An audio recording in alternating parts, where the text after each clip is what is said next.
Drejtori i Portit Detar të Vlorës Valdet Bello ka nisur zyrtarisht detyrën duke prezantuar objektivat dhe prioritetet e tij në krye të një prej institucioneve më të rëndësishme infrastrukturore dhe ekonomike të qytetit. Në fokus të punës janë përmirësimi i shërbimit ndaj qytetarëve dhe udhëtarëve që hyjnë dhe dalin përmes sportit, rritja e eficiencës së punës, si dhe koordinimi ndërinstitucional në funksion të sezonit turistik. Qysh në ditën e parë të marrjes detyrës, Bello thekson se ka vendosur të trajtojë një çështje imediate me karakter social dhe ekonomik, duke konsideruar mirëqeninë e punonjësve si një bazë thelbësore për funksionimin normal të institucionit.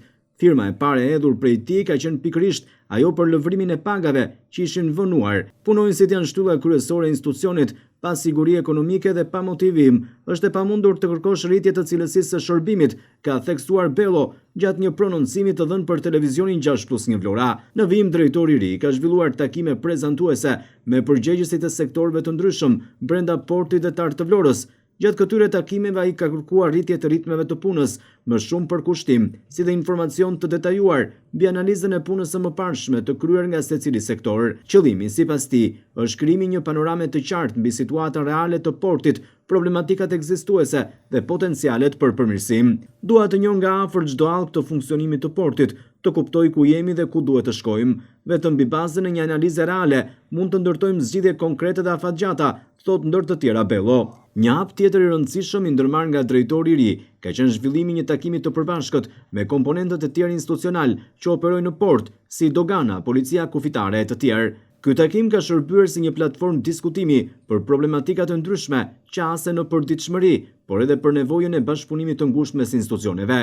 Gjatë diskutimeve, palët kanë rënë dakord për hartimin e një plani të përbashkët veprimi me qëllim përmirësimin e infrastrukturës portuale dhe të shërbimit ndaj udhëtarëve. Vëmendje veçantë është kushtuar para përgatitjeve për sezonin turistik, periudhë gjatë së cilës porti i Vlorës përballet me fluks të shtuar të pasagerëve dhe mjete transporti. Porti është një nga pikat e para të kontaktit të turistëve me qytetin dhe vendin tonë.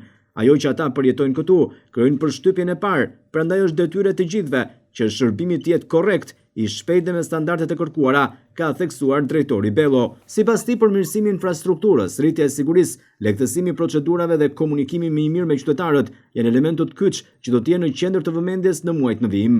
Me këtë qasje, drejtori i ri i Portit Detar të Vlorës synon të vendosë themelet e një menaxhimi më efikas, transparent dhe të orientuar drejt shërbimit publik, duke shndruar portin në një model funksionimi në shërbim të qytetit dhe zhvillimit ekonomik të tij. Po ashtu, një tjetër prioritet do të jetë edhe përpunimi i anijeve me mallra në Portin Detar të Vlorës, ku drejtori Bello synon të zgjerojë gamën e tyre.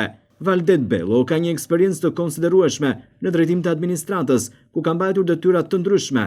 Përpara se të emërojë në krye të Portit Detar të Vlorës prej disa vitesh, Bello ka qenë shef i shërbimit spitalor në operatorin e kujdesit shëndetësor në Vlorë.